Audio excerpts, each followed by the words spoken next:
Hi, everyone. It's me, Tim. Today, I want to talk about leading for the first time. In particular, the very first time you're put in a lead role or even leading an entire project, a game director role. I want to talk about that because it's scary, I know, but one thing I want you to remember is that everyone did it for the first time. And I thought about the first time I was in charge of an entire project. And this was a long time ago. This was in 1994.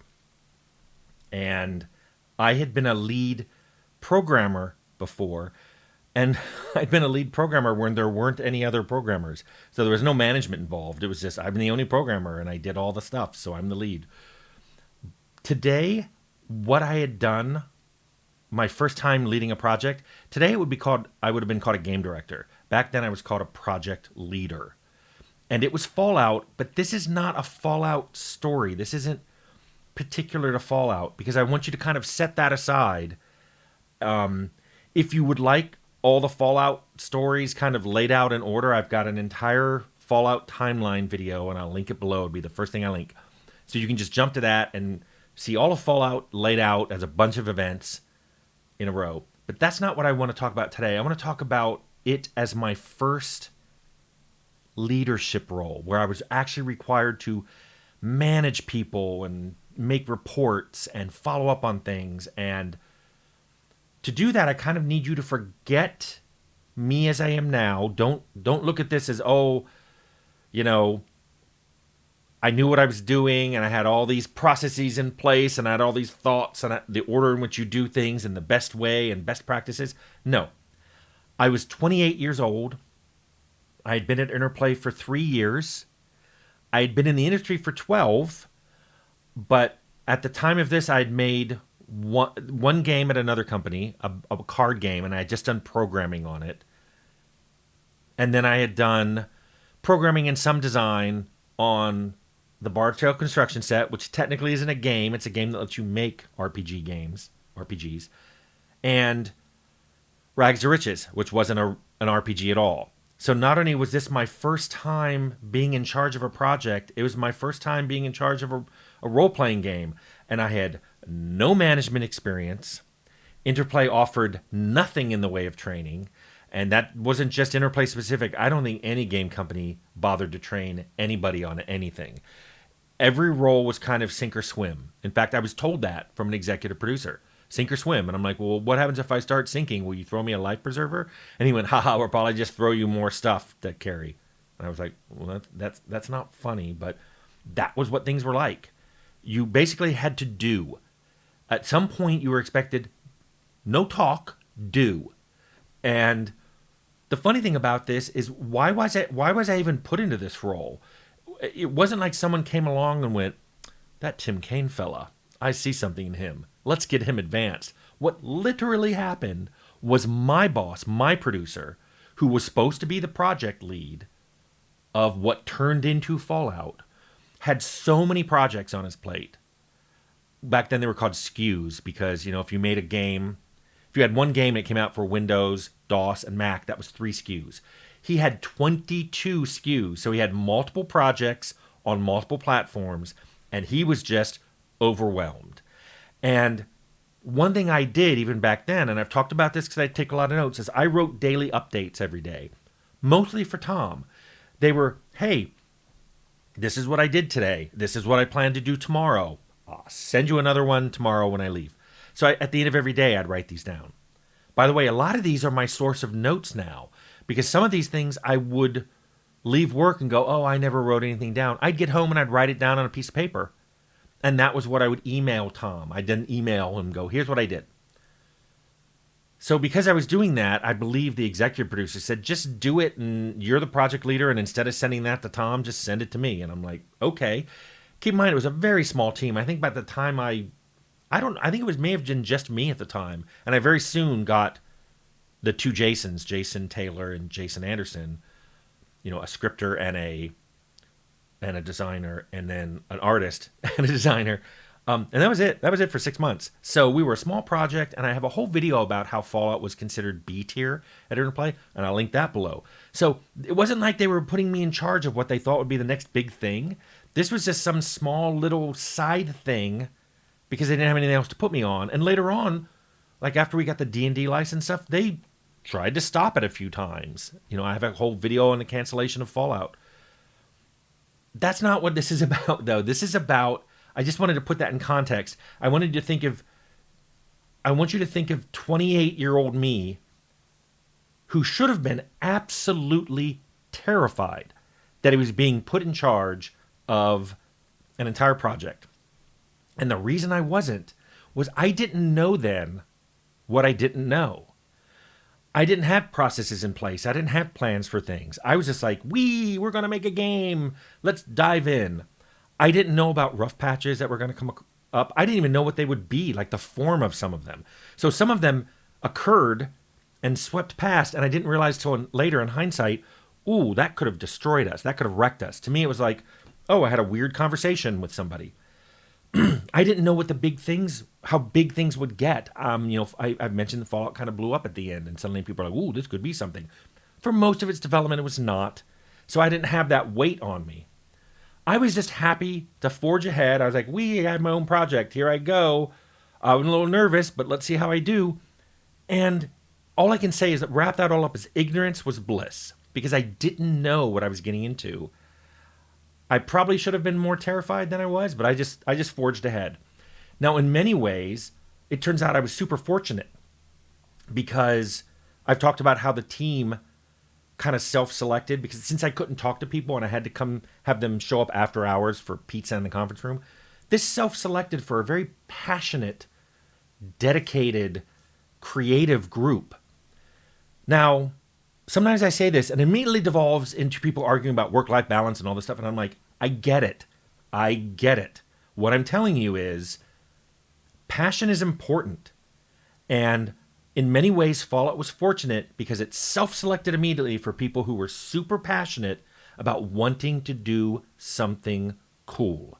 That was their number one thing. They weren't looking for work-life balance. They weren't looking for more money. They weren't looking for something that would advance their careers. They basically were at the stage in their career where they were like, or their job or their calling, whatever they want to call it. They wanted to do something cool, and they saw this as an opportunity to not only do something cool, but possibly to get some of their own ideas there and own it, and I'll talk about that.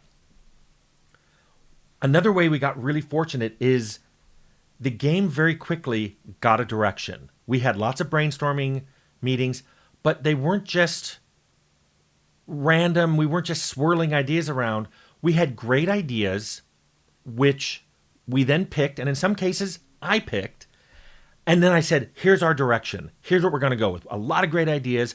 A lot of them fit this thing. We're going to go in this direction. Even back then, I had this unconscious desire not to make a committee-based game. Even though this wasn't very much a team effort, I didn't want it to be, okay, everyone on the team has a vote or a final say. That is not how it worked. But however, I do want to stress some people had great ideas, got them in, and owned them. They were so proud of the idea that they owned it from the time they thought of it to it had to go off to other people to do art for or design for or implement, but they would follow it and make sure it got done the way they were thinking. That was something that just happened. It happened because they were passionate and self-motivated, and I provided a direction and cutoffs. I'm like, it has to be done by this time, and we got to do this first. And okay, we're tossing that because it's not working. These were just all things that happened. Now, because of that, I look back and I go, I did a lot of things right for my first time without knowing I was doing it right. Like I got the right team. It was just, that was like the lightning in a bottle thing. So I shouldn't say I did it right. Although the way those late night brainstorming meetings were a very good self-selection mechanism that I didn't see happening on other projects. One thing I think I did do consciously right is I managed everybody on the team differently. And I've talked about this. There were people who wanted me to check in on them every day. There are people who did not want me checking in on them. Once they got a task assigned, they were like, do not talk to me until the day it's due. And we came to an agreement that was fine as long as they had it done on the day it was due. The first time they blew that, and didn't come to me before then saying, hey, I know I'm supposed to have this done in 3 days, but I'm 2 days into it and it's not going to be done tomorrow. Great. But if I went to their office at the end of the third day and they're like, I don't have it done, I'm like, okay, I'm checking in on you from now on. They knew how things work. It was very transactional. It was very no hidden, no manager jumping out of the bushes going, I'm going to scare you now. It was, you want to be treated this way? I will treat you this way until that's not working. And that kind of, I mean, I told you a lot of people said, oh, Dad's angry. And I was seen as the mature one on the team, which is funny, given I was also the silly one on the team. But I was the person who the buck stopped at. And I think that's great in a team that also allows ownership of features. You want to own that? Great. You own it now. You're responsible for it now. But that comes with responsibility. One thing I think I did right that I hear a lot of people nowadays view it in the wrong way is I shielded a lot of the team from a lot of the hubbub. We were a small team at a big company. There was a lot of input coming from people. Some we wanted, some we did not. But I tended to shield them from a lot of the just background noise. I didn't realize how good I had done it until when I left, I had multiple people come to me and say, oh my God, these people come to me with all these questions and suggestions and they're telling me to do these things and I'm not sure if I'm supposed to be doing what's going on. I'm like, oh, yeah, that happened all the time. They just came to me and I either refined the idea out of them, got their idea, refined it and handed it on as a task to someone, or I said no. But now they're just going straight to you, so you got to deal with it. And maybe that was some things I'm sorry, there were some things I did wrong as a first-time leader. Probably the biggest one of all, and it's bad to say, but I have to say it, I trusted some people too much. There were people who didn't get their stuff done, but they told me they were. And I was just like, okay. And that kind of messed us up at the end of the project. Now I would say I should have trusted but verified. Oh, that you said that feature's almost done? Let me see it. Oh, the art's almost finished? Bring it up on your screen. I should have done that. It's trust but verify. Oh, you said this? Show me. And I should have followed up on work tasks. You know, I had an assistant producer who would often go around and people would tell him how things were done, and he would write down what stage they were in. Sometimes I should have picked some of those and followed up and gone and go, hey, I heard inventory's almost done. Show me. And I didn't do that. Also, I didn't have any processes down. I know on this channel I talk a lot about setting, story, and then mechanics as a process. We didn't have that. We didn't do that. And I know some of you are thinking, well, it must not be important because Fallout turned out. It is important. This is something that I'm listing some things I did wrong, and Fallout was successful in spite of it. A perfect example of that is we didn't have a dedicated UX person. I really wish we had, because the pipeline for user interface in Fallout was a management nightmare. There were art coming in from different people. There were programmers working on different UIs. The coding on them was wildly different. Some UIs paused time when you brought them up, others didn't. It was just a nightmare, and I really wish there had been a dedicated UX person. For that matter, I wish there had been a dedicated producer, like not me. I shouldn't have been trying to be a full-time producer and a full-time lead and also do design. I shouldn't have done that. So I wish there had been a dedicated producer, and that's what happened on Fallout 2. And it needed it because Fallout 2 was done in less than a third the time of Fallout 1. And this is like my warning to you, the viewer or the potential game developer. Don't assume that everything went right on a project because the game turned out right. That's called survivorship bias. You're only seeing the games that made it. So whenever anyone points to an indie that's successful and say, look, indies can compete with AAAs, they're not looking at the tens of thousands of indies that published that year and didn't do well, and probably the tens of thousands more that didn't even make it to being published. You're looking at survivorship bias. You're looking at something that was successful. And that's true for AAA games too. For every good and bad AAA game, you can't point at and go, that's indicative of everything, because you're looking at what actually shipped and not what got cut. And also keep in mind listening to other game developers talk after their game ships. You see postmortems that are written. You see postmortem talks. They're saying what went right and what went wrong after the game shipped, and they kind of knew how the game was received. I would love to have postmortems done by the teams on the day the game locked. So in other words, they've stopped working on it and it's going to be out in a couple weeks. That's the time I would love to see postmortems written, because I want to know what they think they did right and wrong, not their opinion on what went right and wrong after they see how it was received. Now, saying all this, you may go, oh, I don't want to be a lead now. Listen, I would do it all again if I had to. If I had to forget everything and be a lead again 30 years later, I'd do it.